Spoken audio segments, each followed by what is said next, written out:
Welcome to Disruptor in Chief, a show about the ongoing revolution in higher education.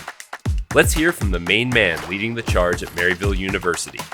Here's your host, Dr. Mark Lombardi.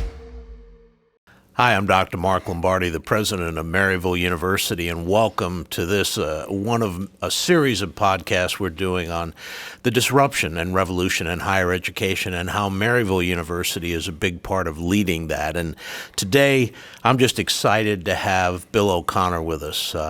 Bill is a friend, and we've done some work together, but his background and experience in innovation is really of national and international importance, and let me share some of those things with you.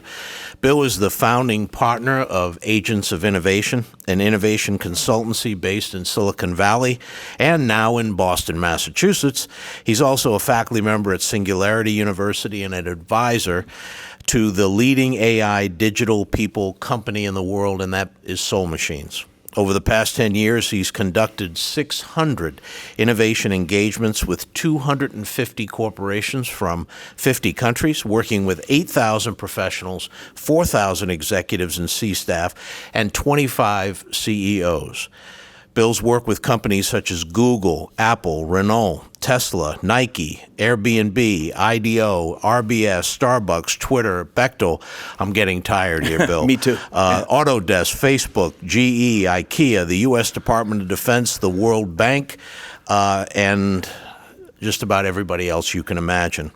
He's helped people improve and expand their innovation mindsets and their skill sets, and I think it goes without saying he's one of the foremost experts on innovation and the process of innovation. So, Bill, it's great to have you here. Welcome. Thank you very much, Mark. That sounds like a great guy you just described. Well, he is a great guy. And if I go into my Rhode Island accent, which is where I'm from, and Bill does a Long Island Boston mix, it's part of an inner dialogue that he and I have. I miss the East Coast. He's back there, and so I like to hear those sounds every once in a while. First of all, you were supposed to stop at Dunkin' and get me a couple of Krellas. What happened here? Sorry about that, Pally. I was obsessed with the Red Sox. Some of the moves they're making are not proper. Well, they're going to have a wicked season next year. Wicked. Yeah. Okay, we'll leave that for now. Bill, you've been an expert in innovation for many years. You've worked with all these different companies and businesses. Talk to us about innovation and the process of innovation, and then talk about it in this amazing, incredible digital age we're in. Sure. I mean, great topic. There's, innovation has been around for 3.5 million years. The Stone Hand Axe in Dakika, Africa is, well, that's the first evidence we have. So, having been in Silicon Valley 25 years, it is an obvious mistake around the world to conflate innovation and technology. Of course, technology is an incredible accelerator. But, of course, on the other hand, the Stone Hand Axe, you could say, is the first piece of technology, which really was incredibly useful back then, much more useful than our smartphone.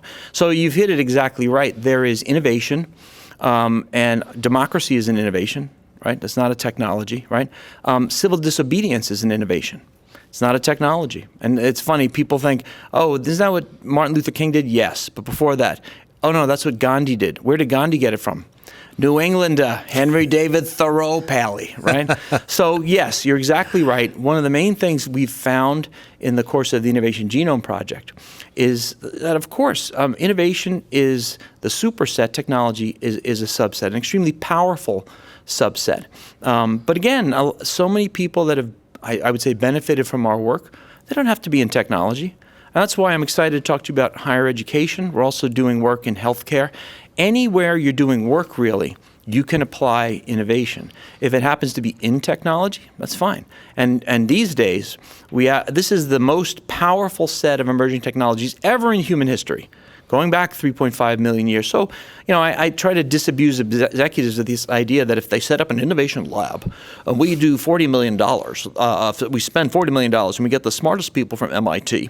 And Susan is our director of the VC fund, and she's homeschooled with 183 IQ. They're all wonderful people. They're all better dressed than I can ever be in my life. The hippest people in the world, right? But if they don't understand what innovation really is, they just put all the technology toys in there. What's the result? Literally nothing. So I have an evangelical side, which is like, it's like, yes, technology is wonderful. At the deeper level, you have to know how to innovate to apply the technologies. I don't know if that makes sense. So innovation is a human process. It's been with us since the dawn of time. Yep. We can point to many things, as you say, innovative that have nothing to do with technology. And then you reference this confluence of technological changes today. It seems to me that what's happening today is not that there are innovations, as you point out, there always have been, but they're all coming faster and faster and faster. And 100%. And how do you think that impacts not just society, but impacts our understanding of innovation, our understanding of the world we're in today, that rapidity of just change and innovation? Yeah, one way I'll address that is that it's tautological that humans can't think exponentially. If you read any of the Ray Kurzweil stuff, the singularity is near. You're right that the amount and the profundity of the technologies, we can't process that. I mean, I shouldn't say that. It is very difficult for a typical human brain, even super smart people, to literally hold in their head at the same time. I mean, I love doing the list. And I love to, again, scaring executives is kind of my business model, I guess, for their own good. Yes. But like, I'll show the list of the 12 technologies. And I'm like, yeah, additive manufacturing, of course. Don't even talk about the cloud, infinite computing. But it's like, okay, blockchain, the Web3, DAOs, NFTs, all this crazy stuff, AI, immersive stuff like the Metaverse. Mm-hmm. It's just the amount and the confluence is exactly right. And even when the best business magazines, so I've been a fan of Wired for like decades, even today, when Wired magazine writes about a technology, it's always one technology. They don't talk like this, but it's like, AR, VR, Jaron Lanier invented it, and blah, blah, blah, good. So they talk about that. Or then they did something on blockchain. There's almost no article that says, we're screwed because look at these 9 technologies. We were in the editor's room. We couldn't even keep it all on the whiteboard. So I'll sum up that section by saying I agree with you. It's an unbelievable like tech wave coming at us. And to introduce another subject, we could talk about thinking at it through the lens of the future of work. We can't just get so immersed and excited in the technologies that it sweeps us away. I think this is the time to think consciously about, what kind of world do we want? Can we get back in the driver's seat on some of these technologies? So, and it seems that I've been reading a lot, certainly during the pandemic, about the future of work and how all of these things come together. And obviously, no one, I think, has quote unquote figured it out. Or as Abraham Lincoln said, predicting the future is not a profitable profession. Exactly. So, how do you get your arms around all these different elements when it relates to the future of work? Because in higher ed, for example, we're, I think, struggling in a sense with how do we want to construct workload in a higher ed setting to obviously maximize the education for the student, but also open up avenues for students to explore that isn't just one size fits all, but it's multiple avenues to that educational experience. So help us out. Help us understand some of that. Well, I'll throw a term at you that I came up with. It's called a LUD, L-U-D. It's named in favor of the Luddites, and what it means is it's a limiting unconscious default. It's something that you believe, you don't even know you believe it, and it's basically dumb. Right. One of the LUDs before the a Red Sox fan. Like a Red Sox fan. Yeah. Well, the LUD might have been, "We'll never win a World Series, Pally." That was not a LUD. That was just a factual thing for 86 years. Oh, all right. Too much pain. Too much pain. So a LUD is this idea of something you're not even quite aware of. So one of the ways that I advise and have for years to try to be innovative is tabula rasa. Start from scratch as much as possible, because then you just try to leave your LUDs at the door. And I think that when you think about higher education, there is so much legacy. I'm preaching I'm preaching to the preacher here, not just the converted, right? There's so much legacy, whatever, politics, structure, et cetera, that one way to not do it, and you and I have talked about this offline, is I don't think you can change fundamentally a realm like education or healthcare or, God help us, politics by sort of doing spot improvements here. Sometimes organic can work from the bottom up, but I think you need a wholesale, you need to reimagine what it will be. And again, that's not about technology primarily. I just came back from a huge healthcare conference in Boston, and everyone there, they weren't talking about medications or this or that. They were talking about overall like rubrics and the way you look at an entire field. So again, I can talk about technologies all day long, even especially in higher education. But it goes back to something you and I have talked about many times, which is starting from scratch, changing the fundamental way you look at things, and something you're very good at, keeping the learner first. Something I say, and I'm segueing a bit, in the San Francisco Bay Area, one of the reasons the innovation is so high there, and I like to use this voice. This is my Bay Area italics. So now you know I'm speaking Bay Area. They have something in common with you, which is you put the learner, and everyone talks about it, but I know you a bit, and I know you really mean it. Put the learner, the student first. In the Bay Area, this is a subtle difference, but it's the Bay Area really wants to help people. So think about it. If I want to help you in some way, I will create this. This could be a launch of a software, whatever. But my focus is on you. And the whole Bay Area, it was really a crazy place in that way. So it's we want to help you. So if this can change, we're going to change it today to help you. We're looking at you. Mm-hmm. Most other normal places, Boston, Berlin, Beijing, whatever, they look at the thing they've made, and it's almost the users don't really like it. Isn't that annoying? Customer oh God. In the Bay Area, think of it though, the nicer way is we want to help you. If you care about someone and you understand them and you imagine on their behalf, that's innovation. So I would say that is a very useful trope for education, and this is a built-in advantage that you guys have.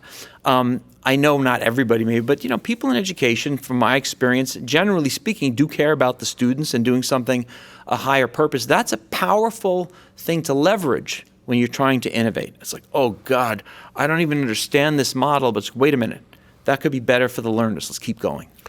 Well, I think, you're getting at, and as we drill down into higher ed, obviously, and innovation and all those things that we're doing and that you're advising many about, including Maryville, the element that you're hitting on there is so important, which is you only really begin to see, in many ways, the absurdity of an existing model when you put yourself in the position of, whether it's the learner or in healthcare, the patient, or in some other industry, other verticals, and you begin to look at it and say, okay, if I'm a student sitting in X class, does this make sense to me? Does this process, this system, this approach, does any of it make sense?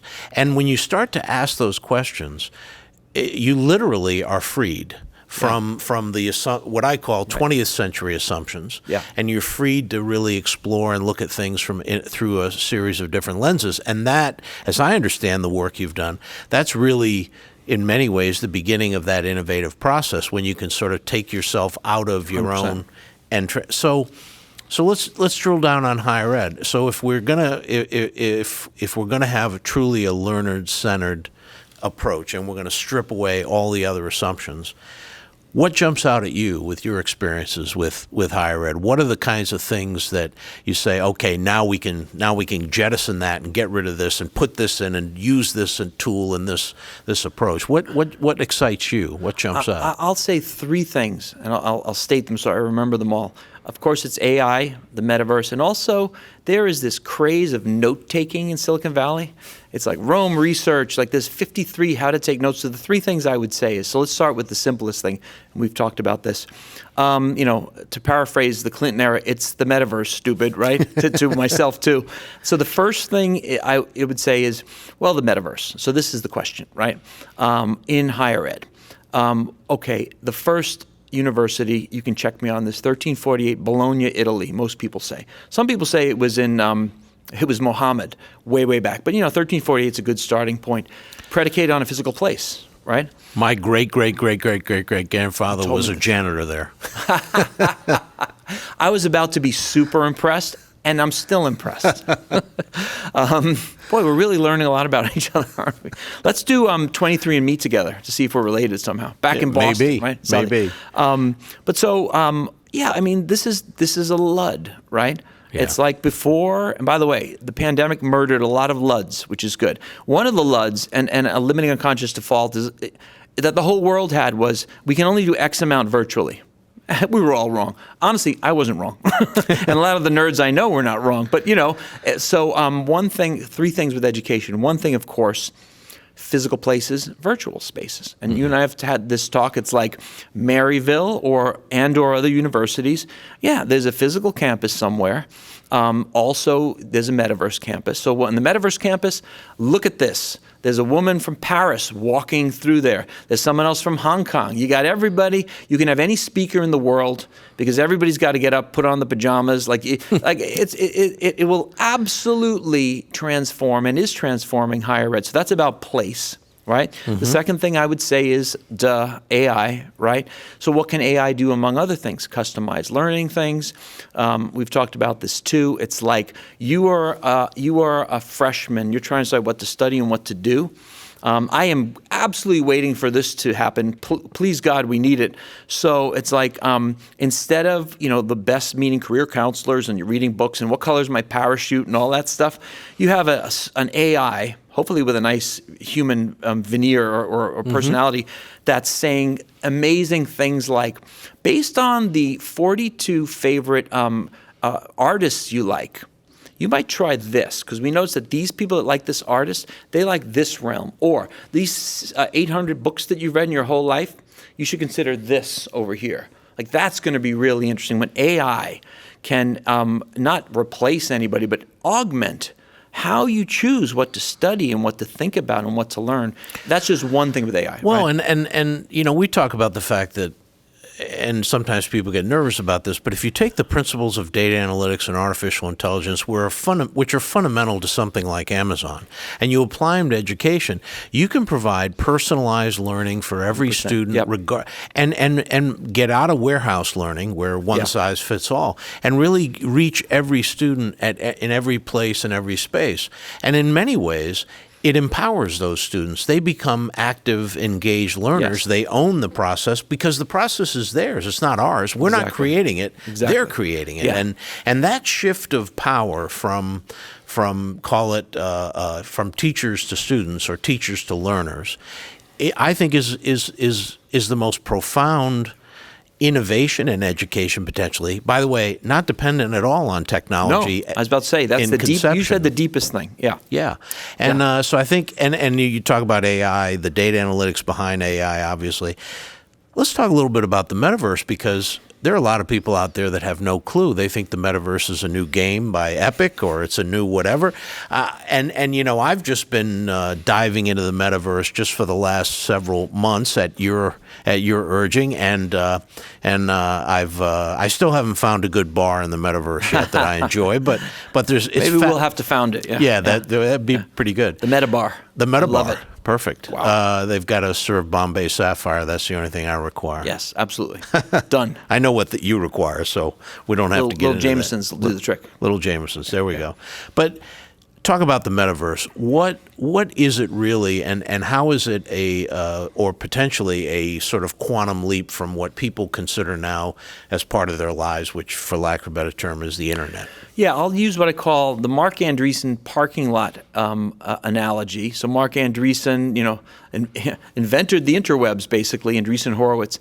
He said something along these lines. He said, everyone is saying, oh, God, we're all on our phones and everything. And that is true. Like, he acknowledges that. But he said also, but think about it. I'm sitting in a parking lot. I had to wait for my wife for 22 minutes. I have a choice. It's a binary choice. The parking lot or everything else. I actually think I added that last part.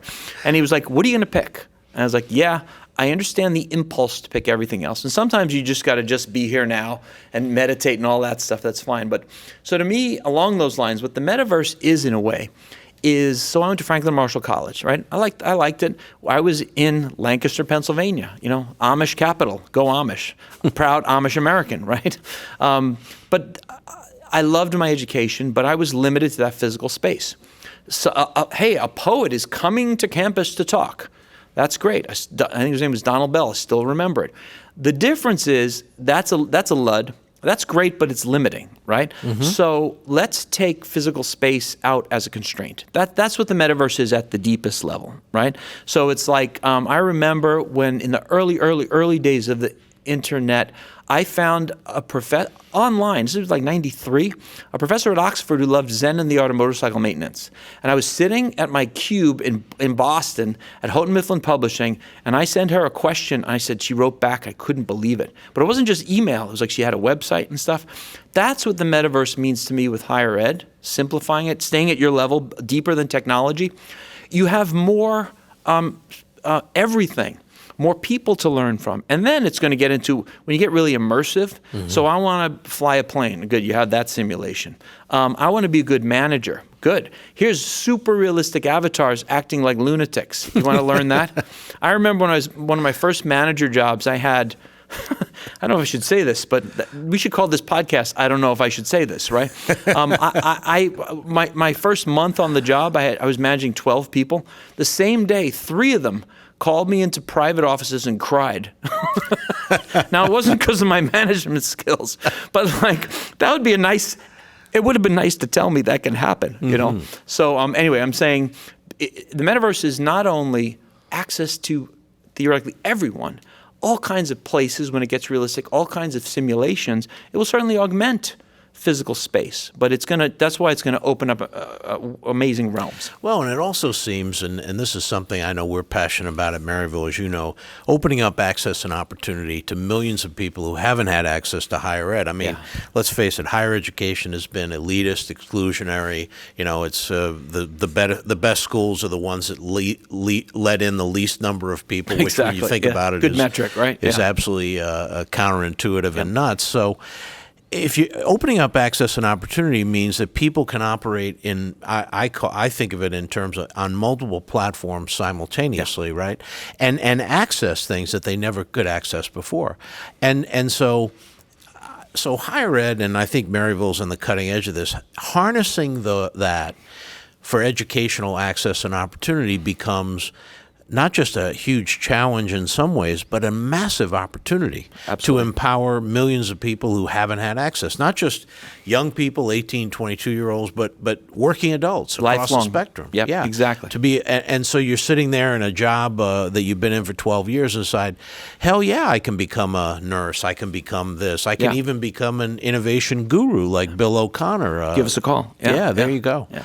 Agents of Innovation Hiring, if it is, we've got a scoop here, folks. Absolutely, yes. Hit me up on Instagram. There you go. Yeah. So how do you take that concept of innovation that you're an expert and the understanding of this constellation of fast-moving technologies and so forth, and put it in a way that the average person out there says, I can enter this universe or this metaverse, and I can harness it for what my individual goals and needs are? Yeah, I'll say a few things. One is the classic, like, follow the fun. Like, I was talking to someone the other day, and his kid was into Roblox. And I'm sure that kid doesn't know what the metaverse is. The kid is in the metaverse, theoretically speaking. So I'll riff on it. One of the answers is, okay, it seems daunting to a lot of people, right?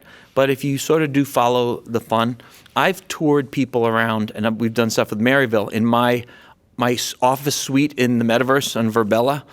And one of my approaches is to make it fun. Like in one of my many offices in my suite, which costs $100 a month, I still cannot believe that. That's how cheap land is there, and it looks kind of nice. Yeah.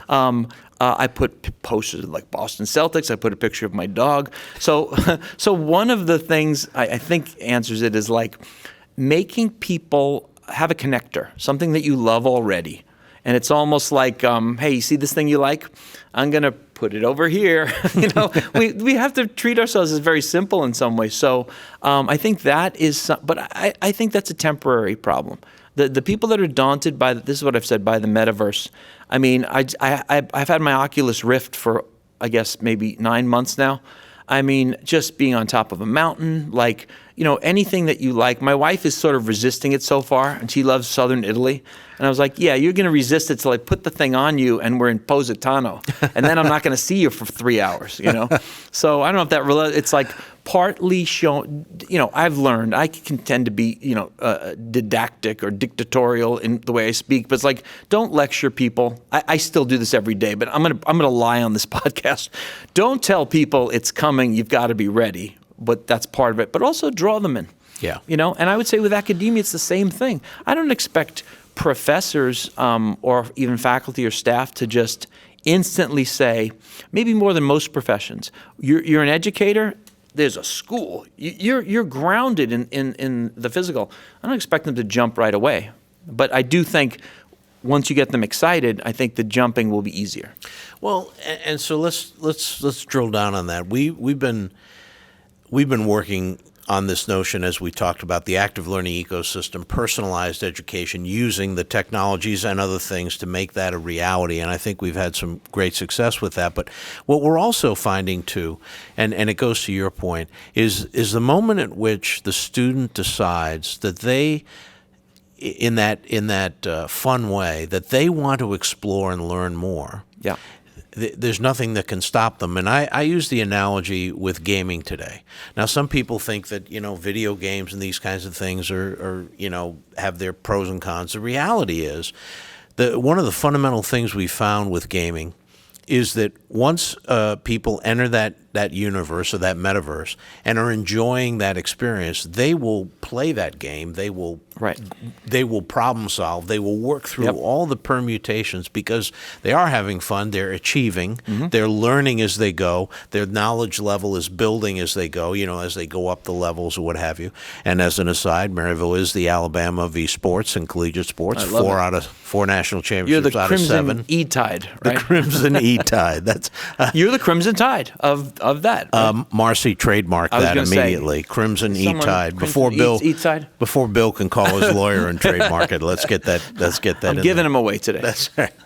So, talk about using these tools. Talk about like your relationship with Soul Machines, digital people, and we've got 4 of them here at Maryville. Yep. How do you see in the future these digital tools leading to that idea of students in the metaverse, in the physical spaces, owning their own learning journey? I love that. So let me answer in 2 ways. Let me see it. So the first thing, metaverse and own learning journeys. Also want to talk about gaming, though. You mentioned it. Sure. So those 2 things. So the first thing is, it is fantastic that Maryville is so expert at gaming for a bunch of reasons. But I mean, this is sort of obvious, but let's just get it out there. The gaming people have figured it out to some degree. They have figured out a template that is and should be increasingly applied to education in some ways. I mean, in some ways, I'm an educator in my own way. I've given all the, so it's like I'm not a big gamer guy, but I know the concepts go into different levels, challenges, collaboration. So you hit on gaming. Forget that you guys are the Alabama of that for a second. Just higher ed and gaming, so much to be learned there. They have the incentives down. And by the way, to anyone over 30, like I'm in my 50s, my God, if you look at EFTs and DAOs and blockchain and Web3 and all that stuff, that is borrowing heavily from gaming.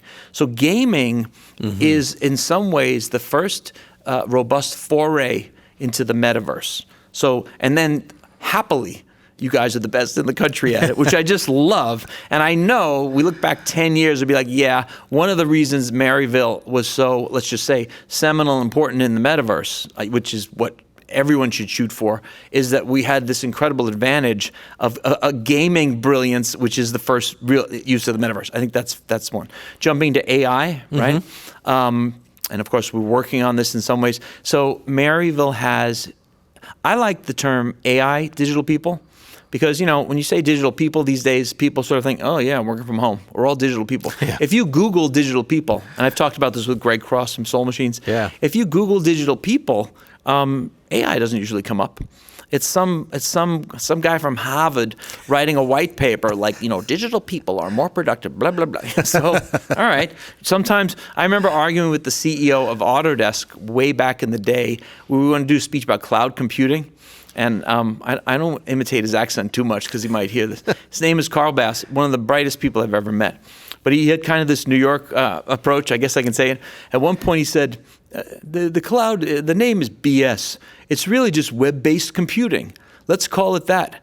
And I was like, Carl, ethically, as your attorney, as your speechwriter, you can't call it that. Everyone's calling it the cloud. And eventually, after an annoying argument, really, we're like, yeah, let's call it the cloud. He didn't agree with it, but we're going to do it. In the same way, I think you have to put AI in there, because to the average person, it's like, again, I'm hitting the point twice, digital people. But AI, digital people, digital workforces. I mean, you guys have started in that direction. Yes. What will happen, let's just think in education, it will be varying, it will be AI, digital people, of varying and increasing exponentially over time intelligence and capabilities. And I think, again, trying not to freak people out, I think digital workforce is a better term in a way. Mm-hmm. So I would say, what's the digital workforce look like in education? Well, one day you're going to pop up and say, oh, look at this, digital person giving the tours. I gave tours of Franklin and Marshall all the time. Good, so someone gave you the virtual tour. Someone who's not just smart about Maryville, but has a personality. Could be a digital twin of someone, or it could be a whole new digital person, right? Or in the metaverse could be an avatar, right? Mm-hmm. So I'm trying to home in on the point. So I think that a digital workforce is just something that will happen kind of naturally. Well, you think about 24/7 responses for students. We've got students, for example, across 6 time zones. So you're talking about students wanting answers to questions at 2 a.m. and 3 p.m. and all over the place, and all of the service orientation that goes with that. And I also think about faculty, and I think about their content and their expertise, and then I think about, what would it be like if faculty members had call them digital grad assistants or something like that. I mean, working all the time, never sleeping. By the way, that's what it was for me in grad school at Ohio State. You worked for peanuts and you never slept, and you were at their beck and call. It's just more humane now, right? It's the same thing. Yeah. The professor gets the same benefit. Yeah.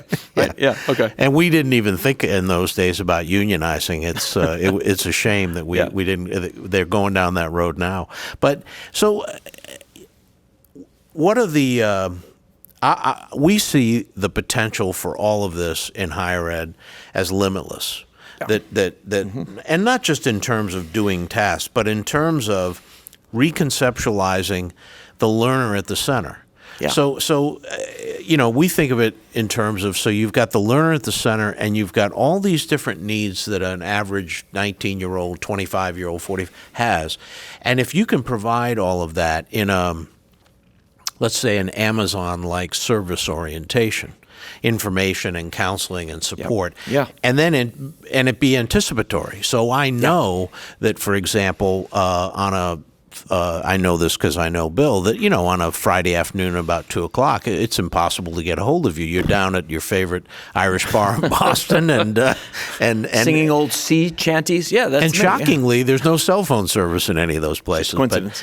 But if you can anticipate the way students and learners learn, what their needs are, what their career choices may be, what their career strengths may be. If you can use AI and data to predict all of that, you really can not just move the needle. You're talking about changing the entire game of learning, of education, but also in healthcare. The same principles apply in healthcare. Very similar. I would say if you start with your idea of putting the student learner always first, however that is over time, 3 things I can think of. One is this idea of infinite office hours, like you just mentioned. Yeah. It's like that is fantastic. So I say I'm a recovering English major, right? I'm doing fine. Hello, my name is Bill, all that kind of stuff. I didn't study a lot of James Joyce, like I read later. We studied 1 page of Ulysses in a 3-hour seminar. And the professor's name, Professor Volcker, has passed away. I wish that Professor Volcker had been a digital person, because it was fascinating to me, because he was a Joyce scholar. He knew every single line. Mm-hmm. He knew why it wasn't gobbledygook and why it was brilliant. I think I probably would have talked to a digital Professor Volcker, I don't know, probably for an hour or 2. That would have been much better. Instead, I was limited that way. And that's when we are privileged in the United States, right? Let's move it to access. Yeah. You and I have talked about this too. It's like this can't just be for the kind of relatively privileged. Taking space and location out of it in a way and increasing access. I agree. It's like, how many billions of people don't have access to a good education? This can absolutely address that through things like the metaverse, but also back to your AI thing. Yeah. Well, and also it opens up access and opportunity, and not necessarily through the channel of you go to college and pay tuition. And that may be the other part of this is we believe firmly that it changes the business model where the cost of education, as we're doing here, is greatly reduced over a period of time, which adds even greater accessibility. There's no reason why Yes, you're right. you should have to pay through the nose to access Dr. Volcker to No. talk about Joyce. No. In fact, it should be, in the parlance of today, it should be relatively cheap Yes. to be able to do that. And this is what's funny. I mean, I am doing this with myself, which makes it comfortable saying, thou shalt do it as well. So I have this body of knowledge on innovation, right? I look forward to the day down the line when I've got my own, digital, what's the old word? Amanuensis means like your scribe or whatever. I want that assistant because I love to travel. I like seeing you guys. I don't like always to travel. Like, so if you view it as an extension or an augmentation of yourself, the expert should like it, but also the recipient. I guess ethically, in some ways, the recipient's more important. If you picture a little kid in an underserved area somewhere who finally, because of some combination, metaverse and whatever, close to for free, is getting a good education. Yeah. I mean, this is not rocket science. Wikipedia has already done this. YouTube has already done this. The things, I mean, if you were like, you had a God's eye view and said, 30 years ago, all the stuff, all the planet's learning, what percentage of it was at a university? Super high percentage. That's way lower now. I mean, I'm guessing because we've already seen learning as a deep thing move to the internet.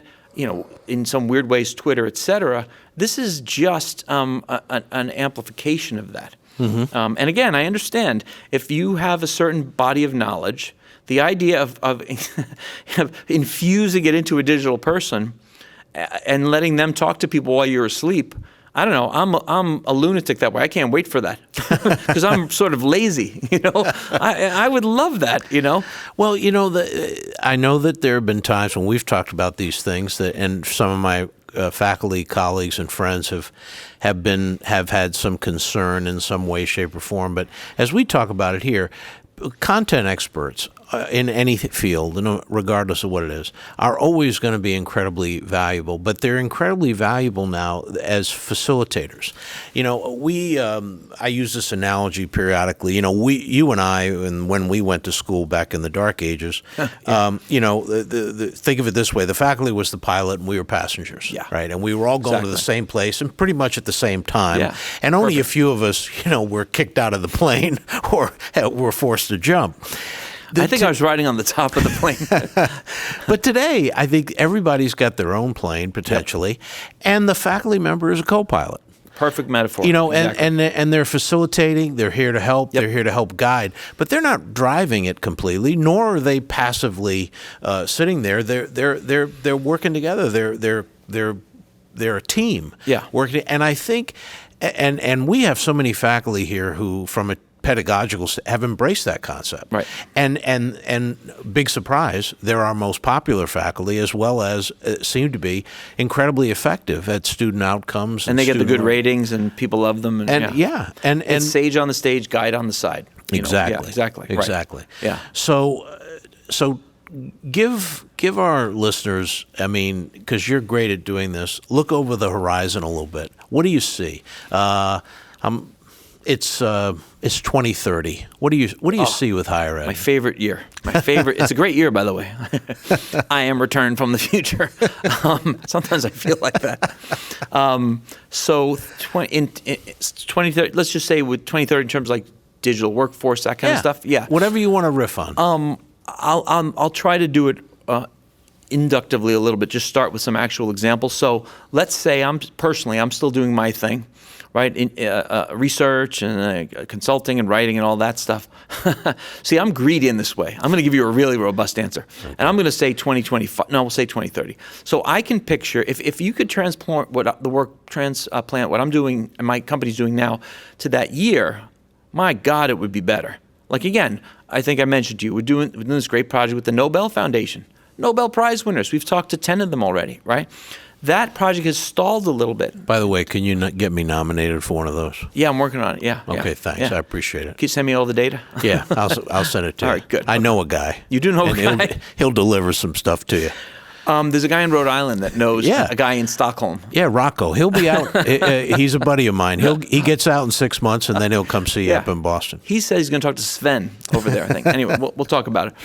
Wait, what were we talking about? I literally lost the train of thought. Oh, but this happens all the time with Bill and I. I know it does. Yeah, you can edit this out, right? Or use it as the trailer. I don't know. There you go. I'm trying to home in again. So if I had AI that were not only able to convey my stuff, so at that level, Soul Machines, AI digital people can have thousands of conversations at the same time, right? So this is part of why I love exploring with Soul Machines. So one thing in 2030 will be,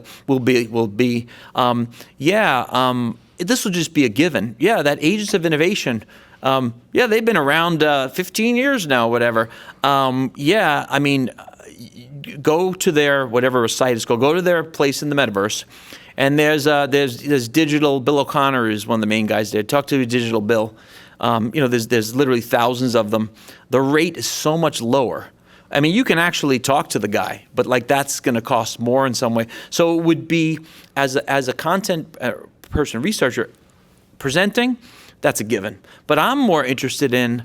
Like right now is the perfect example. I just listened to all these podcasts about Web3, NFTs, DAOs, and I haven't had this experience in 25 years. This should actually either inspire or scare people listening, because when I saw, this is a little bit about me, when I saw the web in 93, I was like, whammo, I got it.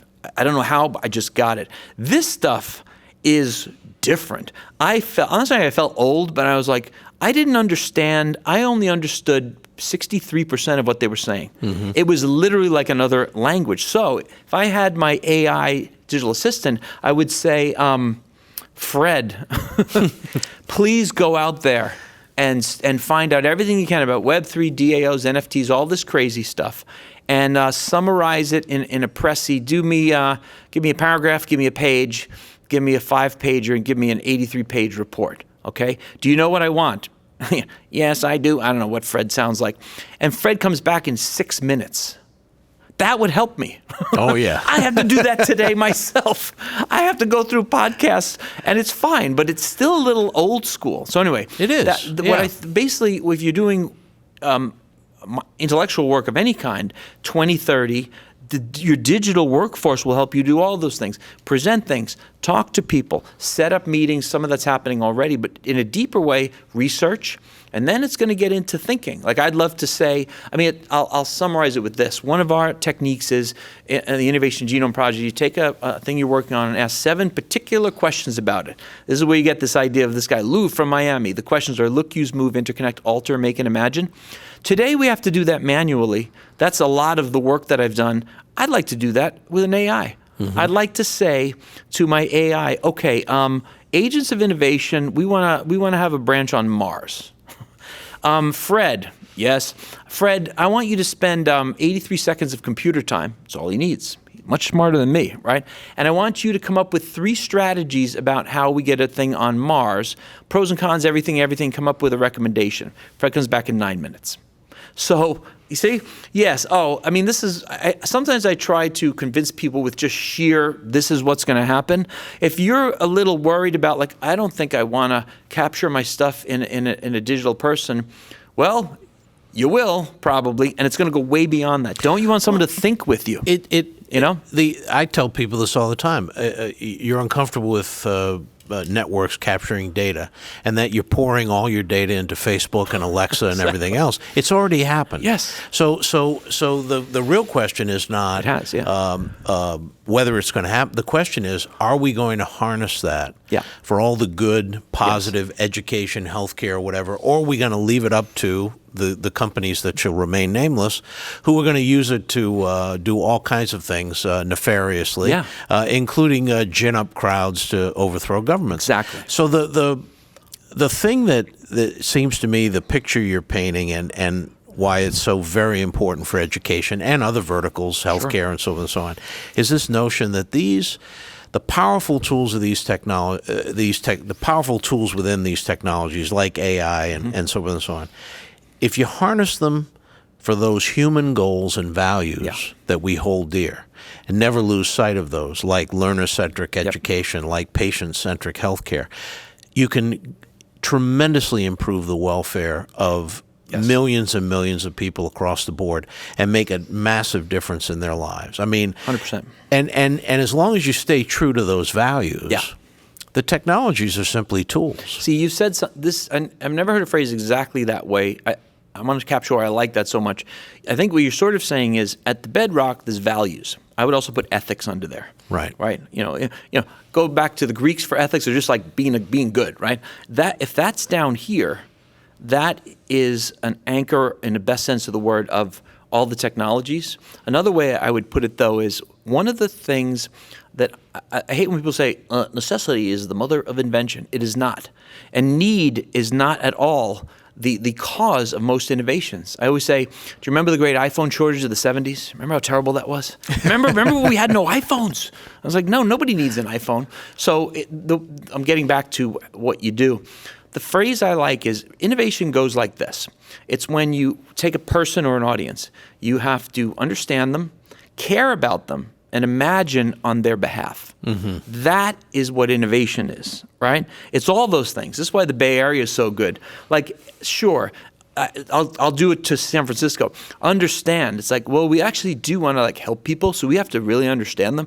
And the care part, it's no. Look, I love Boston and New York, but it's like, yeah, care, buy the product. That's baked into the price, right? Yep. But that's most of the world. So or get out of my shop with that Mets hat on. Exactly, right. Yeah. What are you crazy? But that whole understand and care about, and then imagine on behalf. I mean, I think that's very critical. I mean, again, Steve Jobs. I always say, if Steve Jobs had come to me in 2005 and said, "Hey, what should we do for the new type of phone?" and say, "Make a less crappy BlackBerry." I wasn't focused on that. He imagined on our behalf. And then again, bringing it back to, I think I'm trying to bring it back to, as long as you have that human thing at the center of the foundation, I'm an optimist that the waves of technology will be relatively beneficial. And you're exactly right. And I don't like to whack Facebook in a cliche way, but again, I'm from Silicon Valley. It's almost like benign neglect. Like, it is not, some people on the right are just like, Silicon Valley, it's so evil. Bill Gates is putting, whatever into the vaccines. No, we don't have time for that. But there is, sometimes I think that Silicon Valley is like just a nerdy teenager without great social skills, and usually he or she doesn't know the full ramifications of what they create. So that's better than like Dr. Evil, right? But still, it's not good enough. So I like where you're going with this thing. It's like valued, anchored technology, and that is not obvious and a cliche. That does not happen a lot now. I hate when people say this too. Technology is agnostic. It can be used for good or evil. People usually say that when somebody does something bad. It's like an excuse. How about saying, all right, that's a given. Let's do good with the technology. Mm-hmm. That's why I say, as Maryville moves into this age of the metaverse, et cetera, and I've written things about this to you, the Maryville values, another incredible strength. Right? Right. So, and exactly. again, if you have, it's almost like a ship in a storm. If the ship is solid, say that's like the values, you go into the storm, you'll be okay.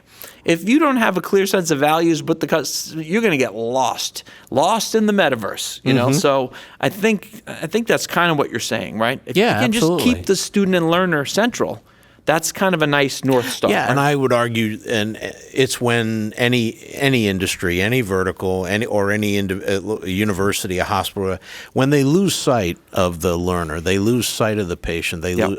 That's when they go down roads and then they wind up at the end of those roads tied in knots with all kinds of issues, and they're not doing what they're telling people they're there to do. Exactly. And so I think a lot of people, you said this very much earlier, and maybe this can help tie things together. People struggle with the waves of technological change and the waves of things, and I do too. Like Sure. you've said, I Yeah. mean, there are times when I go, "Oh my God, I can only handle so much on my iPad anymore, and then I'm done." Yeah. But I think what's happening too is that people struggle with handling the waves, particularly maybe older people like ourselves. But they also realize that younger people are, to one degree or another, I'm not saying they're not struggling, but their ability to absorb and integrate is tremendous. It's like grandparents today don't talk about their grandkids; they talk about tech support, because that's what the grandkids are, right? They're Yeah, exactly. They're literally having a geek squad where Yep. you can call up and have them fix things. Young people today, what do we have to do to help them fully understand, as you've articulated in so many ways to so many, the process of innovation, the human dimension of it, and what it really means? And maybe it goes back to values and other things, but if you were in front of a group of 18-year-olds or 16-year-olds, what would you tell them? Along those lines, this is a great question too, and I've done a lot of talking at the university level. Right, my short answer is, it's funny. We set out with the Innovation Genome to discover what we call timeless universal principles. The reason I know we did that is what I'm about to say, which is, if I'm talking to 8-year-olds or 80 years old, I don't have to change anything in the first 40% of my talk, because innovation is the underpinning. I think that's what you're sort of going at. Yeah. So it's funny. I would say to 18-year-olds the same thing I say, which is, you guys are entranced by all the technology, right? So am I. It's great. And I would say that you're surfing this wave of technology. You don't know what life is like without it. It's exhilarating. And then I would pander to the audience and say, I know some of you have got blockchain and all this. I'm great at pandering when I need to, right? But then I would say, I'm constructing a speech in my head. I would say, do you want to also create in that world? And they would go, yeah, I would. Would you like to create a coin or this or that? Yeah, I would. Would you like to do the next Roblox? Yes, I would. You need to know how to innovate. And it's not technology. That's what I would do. They're already excited about the tech and not the tech, what happens in the tech. They're not transfixed about Roblox.com, an LLC based. They're excited about the experience. So I would sort of hook them with that. Like, you enjoy it, and hopefully you can work in it. And to do that, you have to innovate. So you see innovation as a discipline then, as something It is. that absolutely, yeah. Yeah, and again, that's why I've enjoyed talking with you. Is I have been stunned, and to be nice to my alma mater, I've had talks with Franklin and Marshall about. I have no filter, so I'm just going to say everything, right? An Irishman with ADD, like how much time do we all have here, right? But I'm just going to say it. I talked to president of Franklin Marshall, wonderful guy, now runs Aspen Institute, right? And I said, I have to get back in touch with him. Another ADD thing, yeah, I should call him. I basically said, so I'm guessing there's no innovation course at Franklin and Marshall. And he was like, no. And I was like, you know why that's not surprising? Because there's not really innovation courses pretty much anywhere. Mm-hmm. And to have appropriate GPS, make sure I'm not being provincial, I checked. I was like, I've worked a lot with Berkeley and Stanford, and I've said this to the people working there. It's like, the people that come out of those schools do unbelievable things. That's different than to say, how is it taught there? Mm-hmm. I mean, anyway, I'm jumping around a little bit. Well, I think part of the bias here that many people have, and I think this is why your work is so important, is the bias is they equate innovation with some kind of spark of genius. Like, you have to be Edison, or you have to be Einstein, or you have to, and it almost like they're talking about how to play the piano great. Only certain people can do it. But I think as you've taught innovation, as you've laid it out, innovation is not exclusionary. It's really, innovation can happen anywhere from anyone. Yeah. And you can learn how to do it. Well, this is the thing. There's a dichotomy here. I'm going to reference, I'm going to focus on Steve Jobs and Stephen King, believe it or not, okay? Californian and New Englander, right? Which is the greater horror, by the way? Well, if you worked for Steve Jobs, that was scarier than It. That was much scarier than It or like Salem's Lot, I'm almost not kidding, right? Right. So look at it this way in terms of like who can and who can't. Steve Jobs, Elon Musk, et cetera, they deserve the credit they get. They are or were absolute geniuses, right? So, okay, that's over there. Most people are not going to be that. It's not binary, though. the media is often that you're either a genius or good luck, just do like a startup, whatever, right? You're correct in saying that our work, because I think it's timeless principles, Stephen King wrote an incredible book called On Writing. And if anyone listening thinks he's just the horror guy, I mean, I've read tons of books on writing, and this is one of the best ones. And he says, look, how does he phrase it? He says, I can't make you a great writer. He said, here's what I can do. There's 4 levels. There's bad writers. Instruction can make you okay. So if you're bad, I'll get you to okay. If you're an okay writer, near the end of the book, I can get you to good.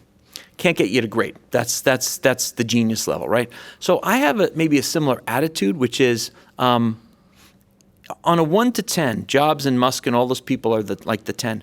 I'm not saying, which I hate, everybody is an innovator. God help us, everyone's a designer.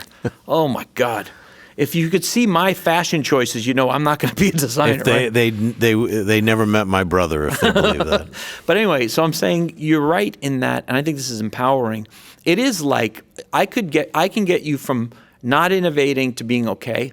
And I think these techniques, because they're drawn from the greatest innovators, can get you, and we've proven this, from being okay to actually innovating. Not to that level, but there is a democratic impulse that I really like about my work, and I think you have the similar thing in the education realm, which is, we're not going to be pangloss about it. Everyone's not the same. But in the innovation world, I mean, let's be honest, the corporate world has been so confused about innovation. It's the same thing in the corporate world. Yeah. When I look at people who are 57 or 18, they're both in the same boat. They're not innovating. They kind of would like to be. And let me show you what the greatest innovators in history have done to do that. So there's a democratic impulse there. Yeah, I know. I see that very much. Well, we could talk for hours more, but it's happy hour time, and your contract says you must be on a bar stool by 4 p.m., so we have to take care of that. No, I'm joking with my friend here. Bill, thank you very much for being here. Much. Really appreciate it. Great Fantastic stuff. And we'll see you again on our next podcast. We'll talk more about how Maryville's disrupting higher ed and building a new matrix. Thank you. Thank you for joining us for Disruptor in Chief. Please share this episode with people in your network who might benefit from it. We'll see you next time.